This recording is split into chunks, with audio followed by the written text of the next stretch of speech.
ask you for your support. Finding honest Native-centered news is not easy.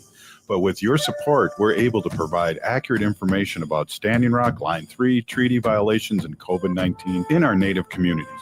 Please visit Native Roots Radio Network on Patreon and donate if you can. That's Native Roots Radio Network on Patreon. Pinigigi, and thank you for your support. The Walker Arts Center is a proud supporter of Native Roots Radio, rooted in Lakota aesthetics of geometry, color, and pattern. Diani Whitehawk's abstractions are rich in meaning, honoring generations of Native artists. Explore her wide-ranging practice, including vivid beading paintings, sculptures, and video installations, and Diani Whitehawk's love language. The Walker is always free on Thursday nights, and citizens and members of tribal nations always get free admission. Plan your visit and get tickets at walkerart.org. The city of Minneapolis is now on Native Roots Radio with Minneapolis AIR. AIR stands for American Indian Relations. Guest host Christine McDonald talks to people about important things affecting the city's Native communities. Minneapolis AIR dives into topics like public safety, public health, elections, and so much more. Tune in to Minneapolis AIR on Native Roots Radio from 5 to 6 p.m. on the second Wednesday of every month, right here on AM 950. Metro Transit has immediate openings for mechanics to help maintain our buses, trains, and support vehicles. It's a great place to work. You'll earn a $4,000 hiring bonus, and in the first year, mechanics earn over $88,000 a year, depending on work shift. Learn more at metrotransit.org/mechanics. Our mechanics get a generous tool allowance and outstanding benefits like great medical and life insurance and a state pension. Don't wait. Apply today at metrotransit.org/mechanics. The Walker Arts Center is a proud supporter of Native Roots Radio. Visit Diani Whitehawk, Love Language, an exhibition that celebrates the Sichangu Lakota artist,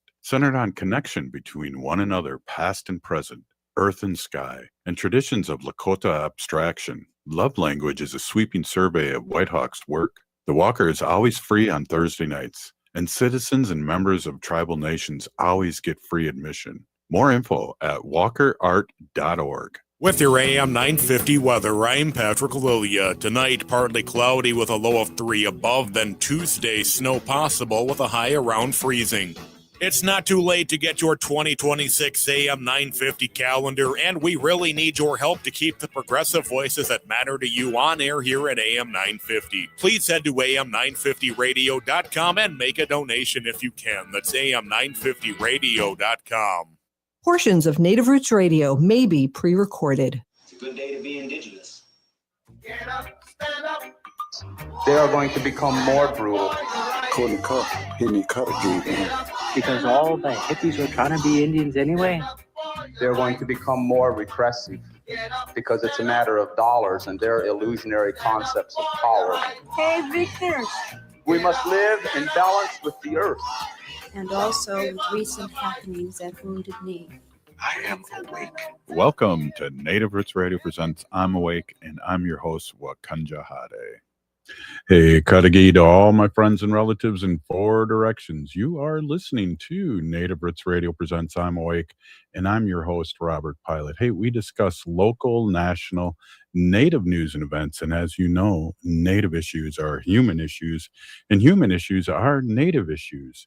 Hey, we are here with our friend, Dr. Stately. Long time no see. Great to see you. Hope everybody's in good health, and always great to see you. And I just drove by Native American Community Clinic a week ago, and I am just amazed on the growth. Welcome. Ooh, welcome. Thank you so much. That's kind of you. Happy New Year. I think you're muted, Dr. Stately. Am I? Oh, I can't hear you. Maybe come back and come back, maybe. Hey, oh, wait, I think I just heard you. Can you hear me? Yes, I can. That was weird. That's live radio. Maybe one of the boys is gaming down in the basement and sucking up all this beautiful Wi-Fi. Hey, before we get going here, I just want to mention on this day in 1890, 300 Lakota, mostly women and children, were slaughtered at the Wounded Knee massacre in South Dakota, and we just want to talk about that and bring that up in a good way and remind our relatives out there that we're thinking of them. Yeah, it is definitely a day of mourning and reflection. I think it's always a good thing for us to be thinking about those events, the impact that those things had on our people, and the impact it still has on so many of us. We, the massacre at Wounded Knee is not just a historical event that has,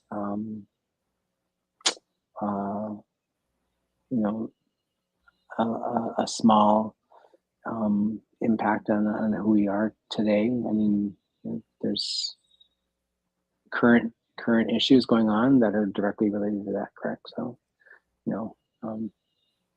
it just burns my chaps that Pete has like this from Minnesota. I was like, oh God. I know. So I know. And the shining one of the example of like what not to be.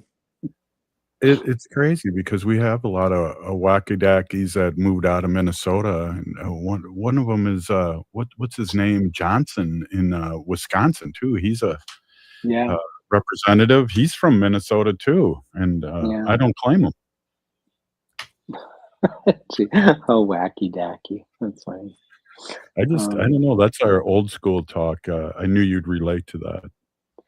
It is so disheartening to have those individuals. What's shameful just about it in general is just I'm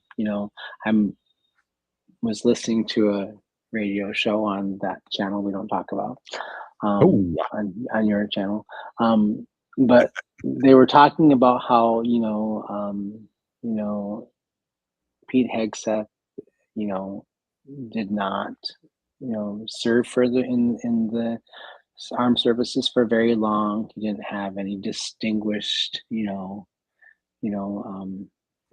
medals, and he didn't there's nothing distinctive about him that would suggest that he should be in the role that he's in, as the leader of the military for the United States. And it's just, and his behavior and his comments, the way he talks on in public and on his in his public comments on the media are just shameful, horrible.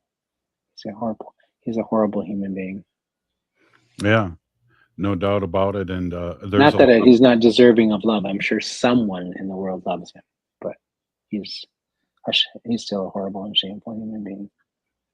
Well, to all the pitchers when he was working for Fox, I think the bartenders loved him, and he probably tipped them well. Yeah, probably.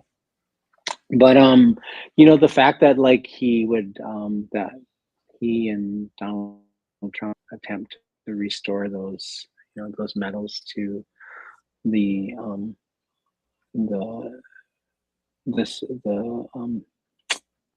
people who served in the army that served specifically in that massacre, giving them medals of honor for for the work they did is just really quite. I mean, it's disturbing and it's upsetting. It's like it makes me nauseous thinking of it. Yeah. And I think there's probably people that listen on our show, on your show, that don't maybe have a full understanding of Wounded Knee. But I think one of the things is, I would say is that it's probably there's many more massacres, right? That isn't the only one, but it is I think the last one that happened as the Indian Wars were ending, right, in the 1800s, late 1800s. And then and it's the most definitive because it was so what would you call it? so public, I think, right, too, right? And Yeah. it gets a lot more attention than like than Sand Creek, for example, which is also Right. a horrific event.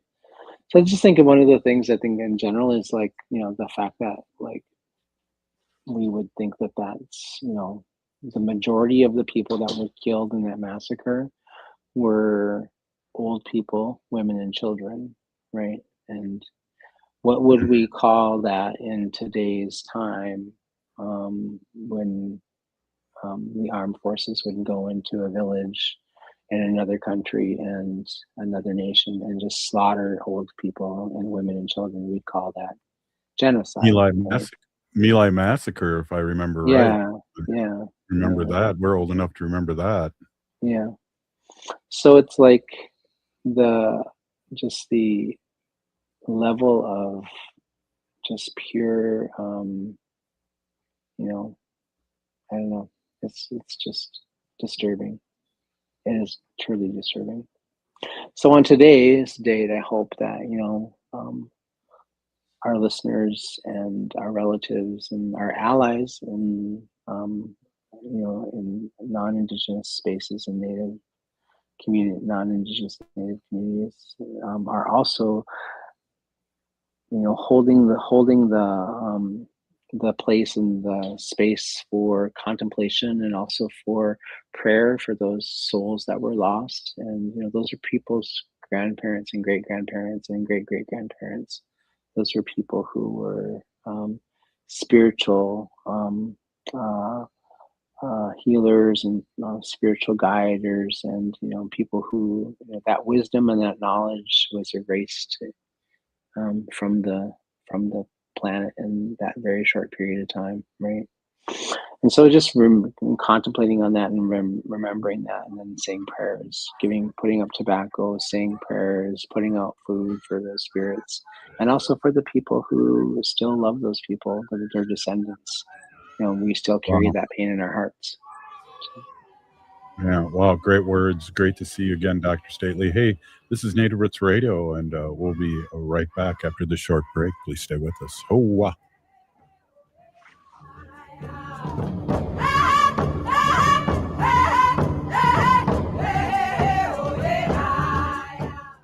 The Walker Art Center is a proud supporter of Native Roots Radio, rooted in Lakota aesthetics of geometry, color, and pattern. Diani Whitehawk's abstractions are rich in meaning, honoring generations of Native artists. Explore her wide-ranging practice, including vivid beading paintings, sculptures, and video installations, and Diani Whitehawk's love language. The Walker is always free on Thursday nights, and citizens and members of tribal nations always get free admission. Plan your visit and get tickets at walkerart.org. The city of Minneapolis is now on Native Roots Radio with Minneapolis AIR. AIR stands for American Indian Relations. Guest host Christine McDonald talks to people about important things affecting the city's Native communities. Minneapolis AIR dives into topics like public safety, public health, elections, and so much more. Tune in to Minneapolis AIR on Native Roots Radio from 5 to 6 p.m. on the second Wednesday of every month, right here on AM 950. Metro Transit has immediate openings for mechanics to help maintain our buses, trains, and support vehicles. It's a great place to work. You'll earn a $4,000 hiring bonus, and in the first year, mechanics earn over $88,000 a year, depending on work shift. Learn more at metrotransit.org/mechanics. Our mechanics get a generous tool allowance and outstanding benefits like great medical and life insurance and a state pension. Don't wait. Apply today at metrotransit.org/mechanics. The Walker Art Center is a proud supporter of Native Roots Radio, rooted in Lakota aesthetics of geometry, color, and pattern. Diani Whitehawk's abstractions are rich in meaning, honoring generations of Native artists. Explore her wide-ranging practice, including vivid beading paintings, sculptures, and video installations, and Diani Whitehawk's love language. The Walker is always free on Thursday nights, and citizens and members of tribal nations always get free admission. Plan your visit and get tickets at walkerart.org. I'm Lieutenant Governor Peggy Flanagan, and I want to be your next United States Senator, and you are listening to Native Roots Radio. Welcome back to Native Roots Radio presents I'm Awake, and this is Robert Pilot. Hey, welcome back, everyone. We are here with Dr. Stately, a Native American Community Clinic CEO, and our friend here. We haven't talked to you in a while, but it's really great to see you, and great words, and I really appreciate when you come on and speak this way. We were talking earlier today on the phone, on the cell phone. Yes, on the cell phone. We were talking a little bit about this weekend and too what it meant here on December 26th here in Minnesota, especially with the 38+2 and the mass hanging of our relatives. Yeah, that was so it was a really beautiful thing to go down to Mankato, greet those riders that came in on horseback from the Dakotas, and also to support the runners coming from Fort Snelling to Mankato. Mm-hmm. When I got there, by the time I got there, it was a little bit late right there. But by the time I got downtown, where the memorial is, on what's it called, Riverview Road, yeah, Riverview Road, I think, or Memory Park or something like that. The Land of Memory Park is past the city and on the other side of the city downtown, other side of the river. And that was where we gathered after the sort of the public commentary conversation happened in the downtown area at where the memorial is. And I think, if I'm not mistaken, I want to say that location downtown near the river, where the memorial is now, that big huge buffalo, that is the location of the actual hanging of the 38, right? It's where the gallows was. Mm-hmm. And the Land of Memory Park is, where it's one of my most favorite places to go, because they have the Makato powwow there at the end of the fall. It's usually the last powwow that they have in Minnesota, which is just a really beautiful, small, it's not a huge powwow. It's small, and I always get to see all of the people that I haven't seen in quite a while. When I'm there, I think of people I haven't seen for a while because they've passed on. Val Larson, who I had a really good relationship with, and she was on my board for a few years. She's been gone now for a few years. Her husband, Dave Larson, who passed away, was a big part of that powwow for a long time. But my family, we followed in our car. We caravan with the rest of the folks that were caravaning with the riders back to the Land of Memories Park, and we waited for the riders and other runners to come in. Got a little video of them when they were coming in, which was really lovely. But we gathered down where the powwow grounds, not near where the powwow grounds are, not inside the powwow arbor, but on the outside, just south and west of that, where the arbors are, where the powwow arbor, powwow grounds are specifically.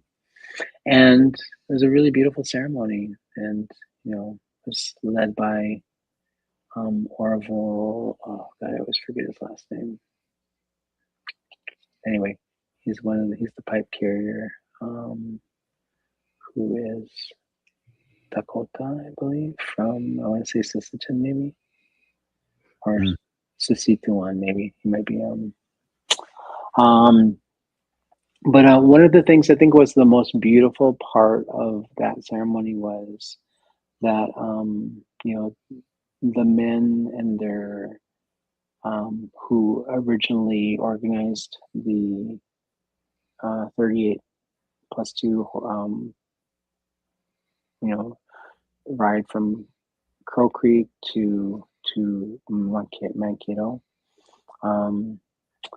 those men were there, and they're, because I think their fathers, some of the original people were are no longer with us. They were there. They sang. They laid down prayers.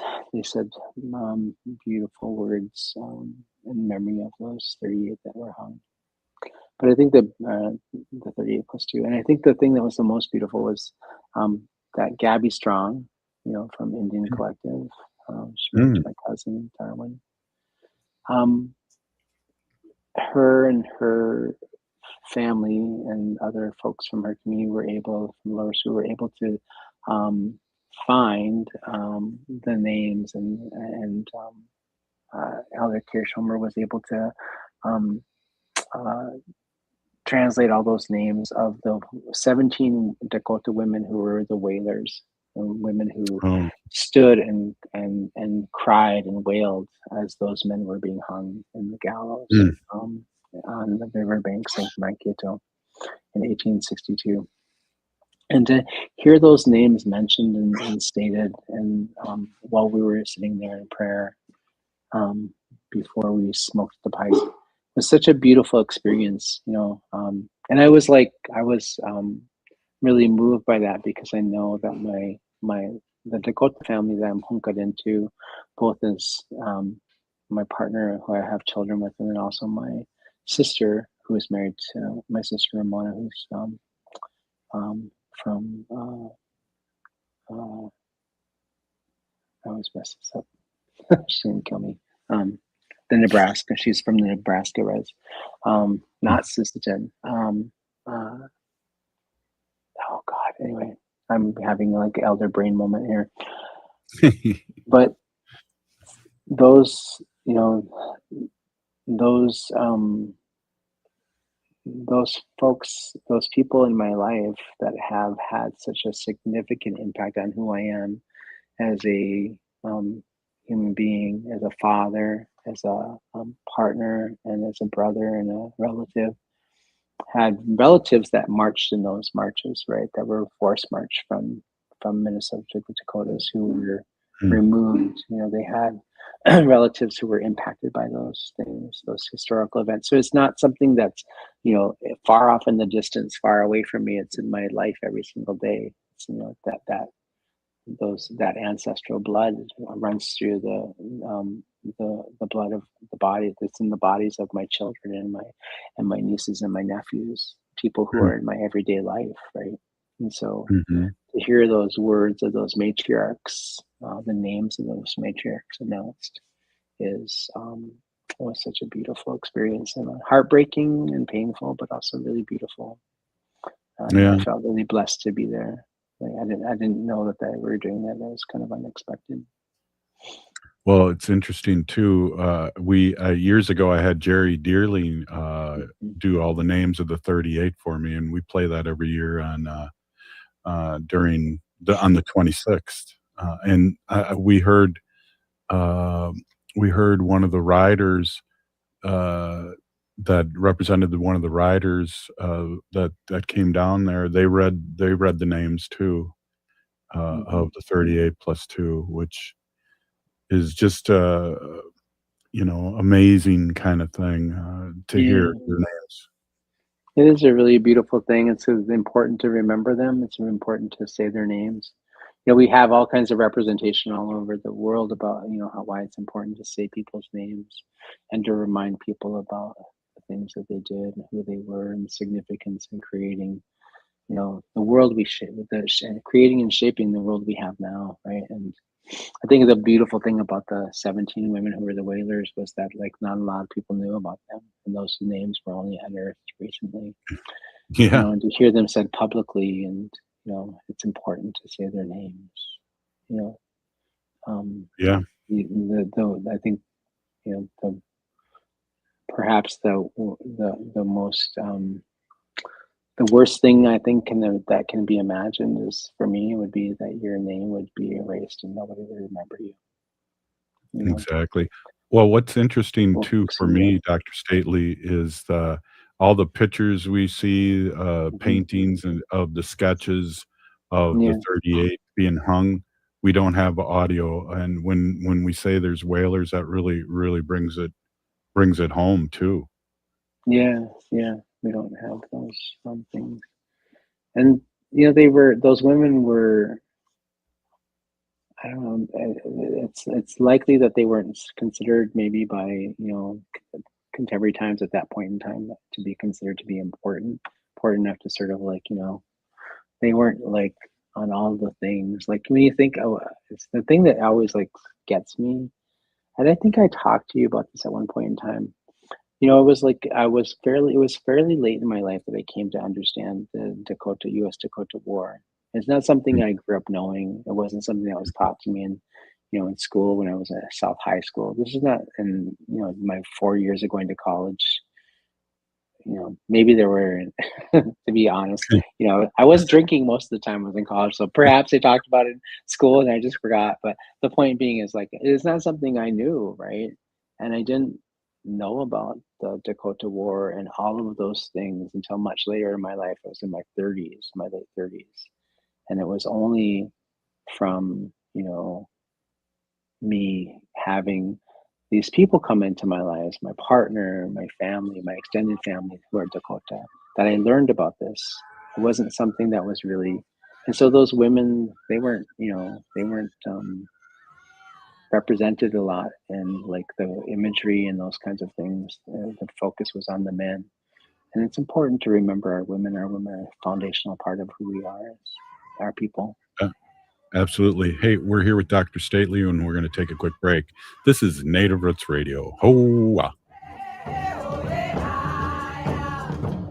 The Walker Art Center is a proud supporter of Native Roots Radio, rooted in Lakota aesthetics of geometry, color, and pattern. Diani Whitehawk's abstractions are rich in meaning, honoring generations of Native artists. Explore her wide-ranging practice, including vivid beading paintings, sculptures, and video installations, and Diani Whitehawk's love language. The Walker is always free on Thursday nights, and citizens and members of tribal nations always get free admission. Plan your visit and get tickets at walkerart.org. Metro Transit has immediate openings for mechanics to help maintain our buses, trains, and support vehicles. It's a great place to work. You'll earn a $4,000 hiring bonus, and in the first year, mechanics earn over $88,000 a year, depending on work shift. Learn more at metrotransit.org/mechanics. Our mechanics get a generous tool allowance and outstanding benefits like great medical and life insurance and a state pension. Don't wait. Apply today at metrotransit.org/mechanics.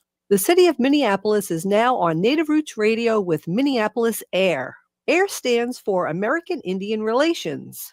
Guest host Christine McDonald talks to people about important things affecting the city's Native communities. Minneapolis AIR dives into topics like public safety, public health, elections, and so much more. Tune in to Minneapolis AIR on Native Roots Radio from 5 to 6 p.m. on the second Wednesday of every month, right here on AM 950. The Walker Art Center is a proud supporter of Native Roots Radio. Visit Diani Whitehawk, Love Language, an exhibition that celebrates the Sichangu Lakota artist, centered on connection between one another, past and present, earth and sky, and traditions of Lakota abstraction. Love Language is a sweeping survey of Whitehawk's work. The Walker is always free on Thursday nights, and citizens and members of tribal nations always get free admission. More info at walkerart.org. Across this country, LGBTQ rights are under threat.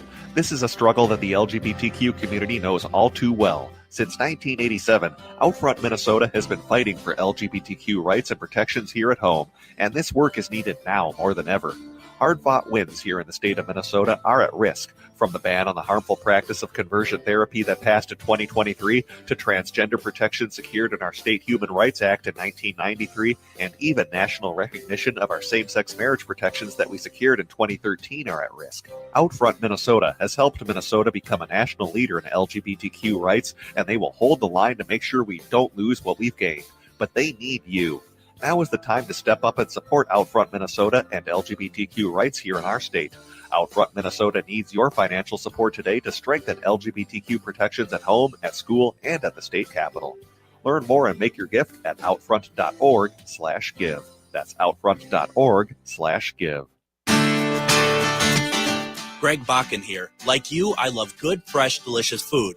So I want to tell you about this treasure in Roseville called Maverick's Real Roast Beef. Maverick's has the best roast beef sandwiches I've ever had. Made fresh, every order. Add fries or onion rings dropped in the fryer when ordered, and you have a winning combination. Maverick's Real Roast Beef has a lot more than roast beef, so check out their website, mavericksbeef.com, or check out their restaurant on Lexington in Roseville. Even though we're past gift-giving time, it's still important to support progressive media. If you didn't find that holiday gift you're looking for, treat yourself to an AM 950 advertiser. There's everything from theaters and wellness shops to retail stores and entertainment and so much more. It's a great way to support the station and local businesses. Find a full list of all of our advertisers over at am950radio.com. Again, that's at am950radio.com. AM 950, the progressive voice of Minnesota. You're listening to Native Roots Radio. I'm Bobby Wilson. Witcha. Welcome to Native Roots Radio presents I'm Awake, and I'm your host, Wakanjahade. Hey, welcome back, everyone. We are here with Dr. Stately, our last segment with Dr. Stately today. Really appreciate you coming on and talking about these heavy-duty things. And what I like when you're on the show, we not only talk about heavy-duty things, but we also talk about how the young ones are picking it up and how, the positive things like the Native American Community Clinic, you can't help but think really good things, really good thoughts when you see your building and how it's going to really help people even more than it does right now. Oh, well, thank you. That's very kind of you. I appreciate that. Yeah, I think I've been gone from work now about a week and a half. I haven't seen the building recently. I think you sent me some pictures last week while I was on vacation. Yeah. And it looks like the 6th floor is finally in place, and most of the walls on the building are in place. I took a tour with one of our board members wanted to take a tour. He hasn't seen it. And we'll be at a place where we can actually start to do some public tours of the space after it's kind of completely cured, and we can enclose it. We'll be able to do those things here in the next couple of maybe within the next month. But I was able to go through and take a walking tour of it, and I was shocked at how rapidly it's happening. I'm thinking like I drive by or I'm at work and I see the thing and I see the outside of the units of the 4 floors of the housing above the clinic, and I'm thinking, the walls are in place. That's really great, and and then I went and took a walking tour, and I toured 1 or 2 of the floors above the clinic. The floors 3 through 6 will be housing floors. And I go inside, and I'm and it's already all framed. It's just crazy and everything. So I can see where the units are going to be and where the bedrooms and the bathrooms and the kitchens will be. And I'm looking through the windows, and some of those units on the northern exposure and the western exposure have really quite nice views actually of downtown. Wow, there you go. And I was there you go. I wonder if I can get an elder unit up there. I'm just kidding. Yeah. Definitely. But it was just remarkable. It's it feels surreal to me sometimes. We've been working on that project for about 4 or 5 years now, from conception to because we started the whole process with imagining a new clinic in 2019 or 2020 when we sort of went to the legislature and asked for some resources to buy the existing building we had, which we were originally just going to renovate. So this process has been in place for a while. The fundraising, all the work that's gone into the design. We have a fully scoped design that we've worked out with Sam Albrechtsen from Full Circle Design. He's done the Indian Center, a bunch of other places, not just in Minnesota, but all over. He's amazing. And, I'm just, there's moments in my life when I just think, oh my God, I can't even believe this is happening sometimes. I have a lot of pinch me moments. Pinch me, is this real? Am I just imagining this or dreaming this, or is it happening, because it just is happening at a very rapid pace. Once we broke ground, it just feels like lightning. So yeah. Yeah, well, Exciting. I'm so glad. I'm so glad that you're still here because we've talked about this over the period of years that you've been on the show. But COVID wasn't kind to you, and that was before there was any vaccine. And here you are, years later now, really fulfilling a dream for the Avenue and our native community in the Twin Cities and Minneapolis. Yeah, I mean, I thank you for that. I am. It's not lost on me at this moment in time when it was exactly 5 years ago that I was in the hospital, and the last of that Thanksgiving week, and then spent the majority of like the next several months recovering from that. And there's moments where I still have I think the brain fog sometimes is about that, but also I have these moments where my lungs, I always have lung scarring. Thanks COVID for that. And that creates all kinds of conditions, especially when it's cold like it is now, where it's hard for me to be outside and breathe and those kinds of things. So, but I am definitely blessed to still be here. I'm blessed to have, like I just said, moments like this. I have the opportunity to sort of spend some time reflecting and thinking back, like how incredibly blessed I am, and I have been over the last several years, to be a part of this team, a part of NAC, a part of this project. The opportunity to be able to lead this initiative and breathe it into life and watch it happen. And that's life doesn't get any better than that, quite frankly. Yeah. The family's proud of you. We're proud of you. And, Thank you. And I know the community is super proud of you, and I really like the fact too that you have housing above it. It's not. I don't mean to minimize a clinic. It's not just a clinic, but it's not just a clinic.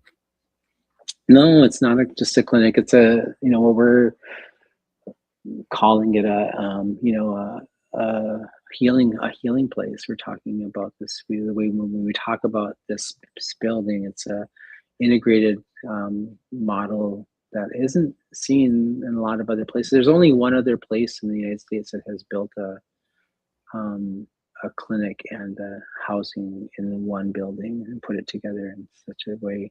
We worked really hard with our partners to make it a much more integrated model of care. We've NAC over the last several years has been building out our housing program, our housing support program. We have a very large housing support program now, where we get people into resources to support them so they don't have to live unsheltered.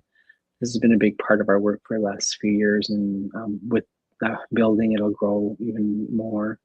And the clinic itself is, we expect that the housing will be filled by people from our community who will hopefully also feel really comfortable coming downstairs and coming into the clinic and getting their health care there, their spiritual care there.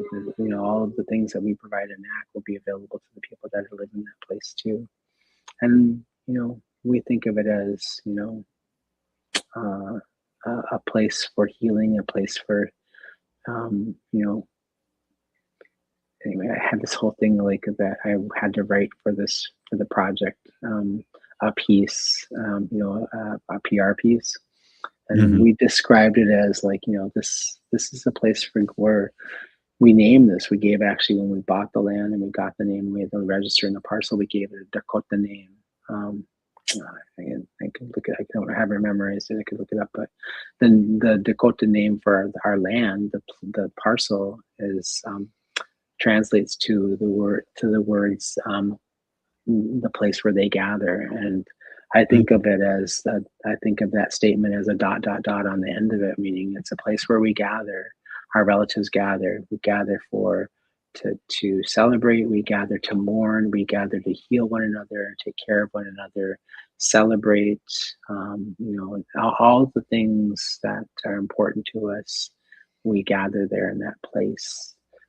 Where there's healing and living and socializing and having ceremony and celebrating, and NAC is here to help the community and to serve the community who want to walk through our doors, and we will provide the best care we can to you, and with love and as a good relative does, from cradle board to spirit journey. We're going to be with you the entire way. And it's kind of the way we sort of like have designed over the last decade. Under my leadership, we've really made an intentional shift to change. And I think it's always been part of the spirit of who NAC has been. It's kind of that, it's born from that leadership and those folks. Clyde Belcourt was a founding member, and many other people like Lyle Aaron Muckelson, who is still on our board, and people who hold these values and hold these things for our community. Those are still parts of who we are, and those people are still with us, and those values and their spirit is embedded into our DNA. And I think it's always been there. I just kind of amplified it a little bit and made it a lot more explicit. Well, I think we talked a little bit about this too earlier today, and that this place is not going to be here for 50 years. It's going to be here for a long time. Oh, yeah. We raised a lot of money to make sure it's going to be around for a long time. So we put geothermal underneath the building for both the clinic and the housing. That geothermal is intended to produce zero emissions. We don't want to contribute to the polluting of the earth. It'll help the people living in the housing. They won't have to pay for heating and cooling, and it'll provide water and all, and for a very long period of time. And the architecture has been designed to be, to have as minimal impact on the environment as possible, and to create a structure that will be here for several generations. So we call this project our 7 Generations project. Perfect. Well, I know you got to get going. Do you want to tell people where you're going tonight?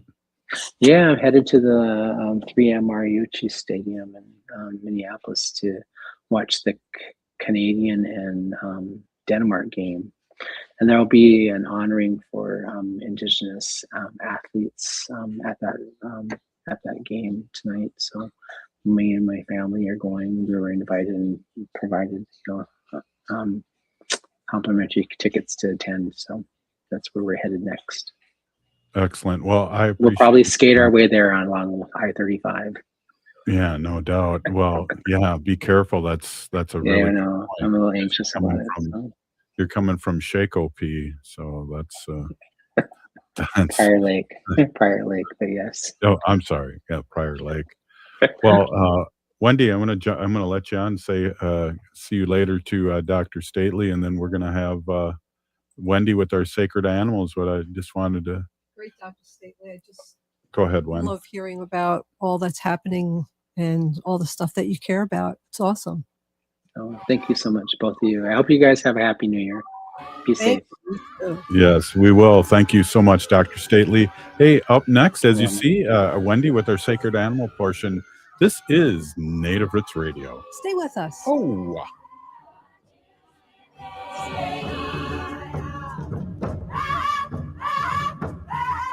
The Walker Art Center is a proud supporter of Native Roots Radio, rooted in Lakota aesthetics of geometry, color, and pattern. Diani Whitehawk's abstractions are rich in meaning, honoring generations of Native artists. Explore her wide-ranging practice, including vivid beading paintings, sculptures, and video installations in Diani Whitehawk's love language. The Walker is always free on Thursday nights, and citizens and members of tribal nations always get free admission. Plan your visit and get tickets at walkerart.org. The city of Minneapolis is now on Native Roots Radio with Minneapolis AIR. AIR stands for American Indian Relations.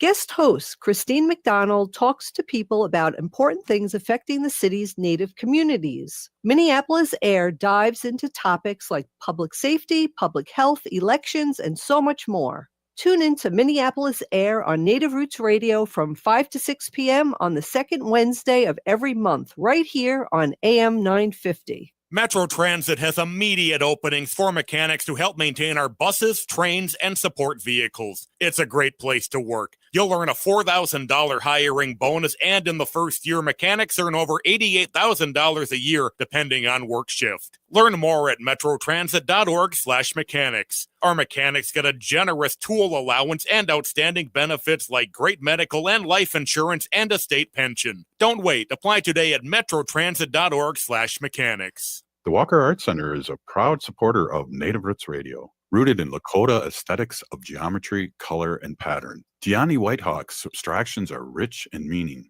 honoring generations of Native artists. Explore her wide-ranging practice, including vivid beading paintings, sculptures, and video installations in Deani Whitehawk's love language. The Walker is always free on Thursday nights, and citizens and members of tribal nations always get free admission. Plan your visit and get tickets at walkerart.org. Hi, I'm Jane Fonda, and you're listening to Native Roots Radio. And we're back to Native Roots Radio presents I'm Awake, and this is Robert Pilot. Hey, Robert. How? This portion of the show. Sorry, I was sleeping. No. This portion of the show, we like to bring awareness to our wolf and bear populations throughout Turtle Island. Say no to the hunts. Oh, no. I forgot that I had to do that. I Well, haven't been on the air for a while. That's all right. It's kind of We've sleeping only over here. we've only Sleep been is on sleep. for 9 years. So after the 10th year, I think we'll get this Maybe down. I'll get it. I don't know. Hey, Maybe. I want to introduce my awesome, beautiful wife, Wendy, who's been an animal advocate for many years, and she is a co-founder of Native Roots Radio and Pilot's Progressive Party, that old radio Yeah. show. Hey, everybody. My name is Hanaji Hihani. That means cares for them. And I was given that name by my Dega Curtis. Curtis goes by Mashke Hanajinga, which means walks on white clouds. I'm a policy volunteer for Humane World for Animals, and I work on animal issues at the local and state level. It's always my pleasure to do that. And, the weather here has been like freezing cold.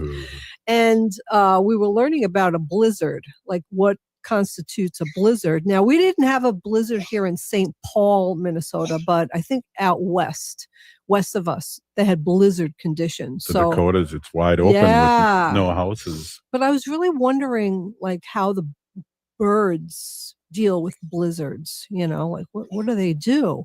But first, before I do that, do you remember any of the things that constitute a blizzard?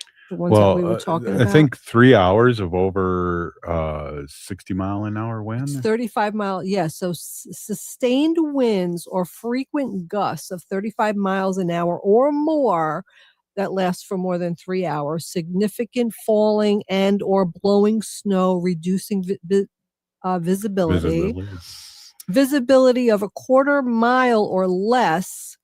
And these conditions last for at least 3 hours. The snowfall amount doesn't really mean anything. It's not technically part of the definition. It's all about the wind and the visibility that create the dangerous conditions. But I was really wondering, and I was just like, okay, what happens to our Minnesota birds? Because this morning, when we looked out back, I put like all new bird seeds. Well, you put the bird seed in the feeder, and then I have like a bird bath that I fill with bird seeds, and they were like 20 birds. Yeah. Hungry. Eating all the stuff. We absolutely give them fresh water. They need fresh water because they could really die of dehydration during this time of year. So if you could provide a source of water that doesn't freeze in 5 minutes, that'd be great. We have a heated water thing. But during a blizzard in Minnesota, birds have several survival strategies to stay safe and conserve energy. So one of them is they shelter in dense vegetation. They tuck into thick trees, bushes. Evergreen shrubs, cattail marshes, or dense hedges where wind and snow are blocked. I know a lot of the birds. I was just going to say that. Robert's pointing like to the front of our house to the side. Our neighbor has hedges. I don't know what they're called. They're pretty. He keeps them really nice, but they're really thick.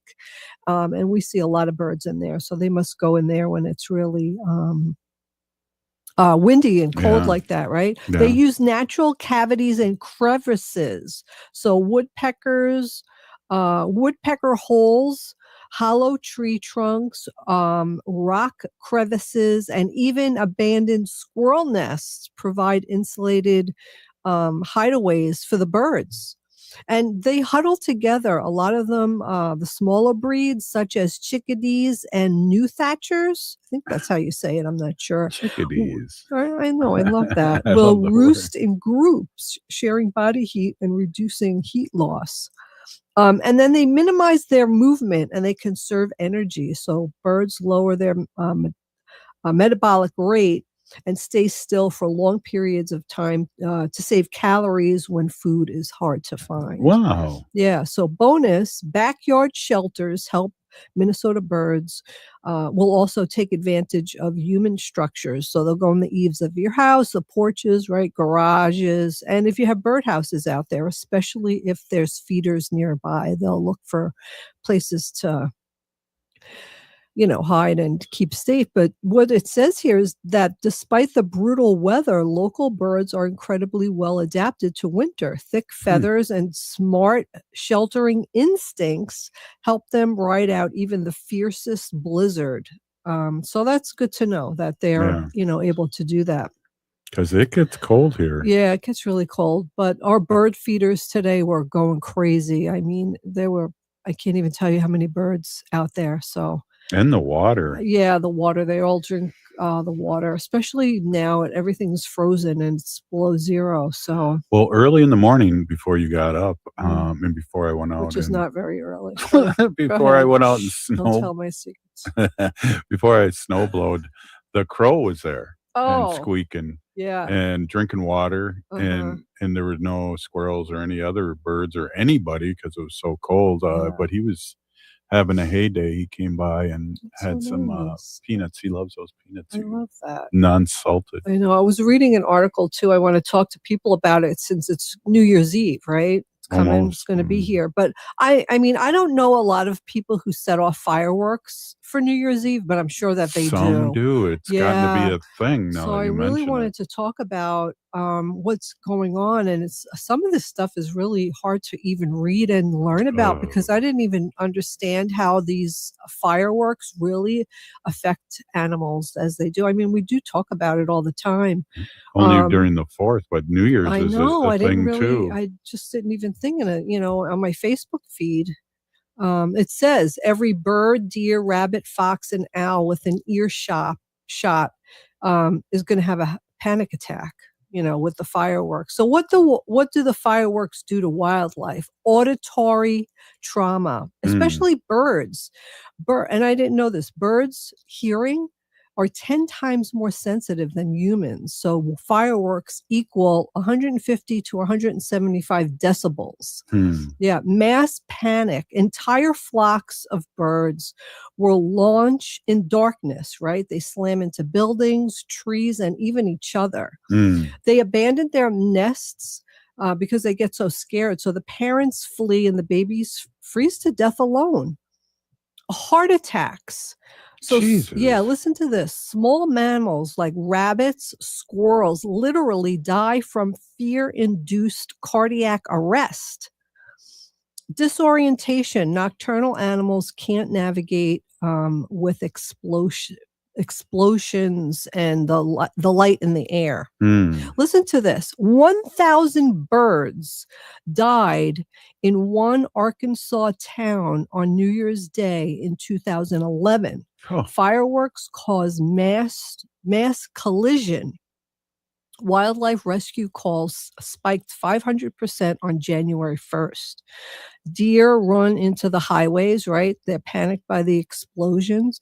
Not only do they run into the highways, then they're hitting cars, right? So it's not even their deaths. People are in danger too. Birds abandon nests. The chickens, the little chicks freeze. Small animals, stress hormones stay elevated for 7 to 10 days after impact. So they're stressed out. They're having trouble foraging, getting food, right? Their immune system's low. They're getting sick.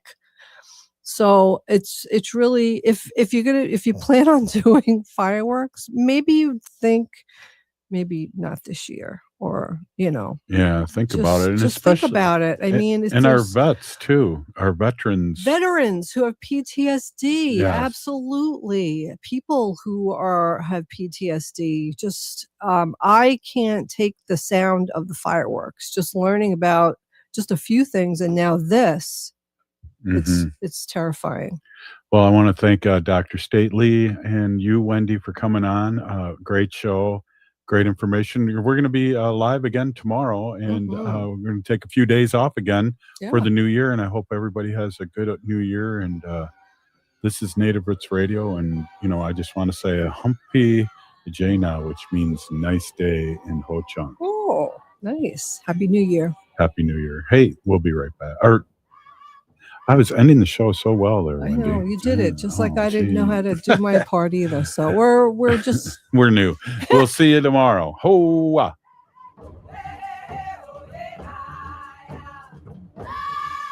Metro Trans